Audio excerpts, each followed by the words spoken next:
بسم اللہ. آپ کے سامنے میں ایک کتاب جو اجماعی مسائل پر مبنی کتاب کا نام ہے کتاب الاجماع، جس کے مؤلف امام ابن المنذر ہیں، اور اس کا پہلا سبق پیج نمبر 19 پہ کتاب الوضو یعنی وضو کے اجماعی مسائل.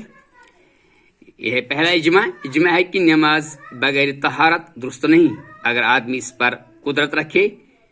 سیکنڈ یعنی دوسرا اجماع ہے کہ پیشاب، پاخانہ، منی اور ہوا کے خارج ہونے نیز کسی بھی طرح عقل کے زائل ہونے سے طہارت زائل ہو جاتی ہے اور وضو واجب رہتا ہے. چلو دیکھیں گے یہ ایک کیا ہے، جیسے بے ہوشی، جنون، نیند وغیرہ. التحقیق.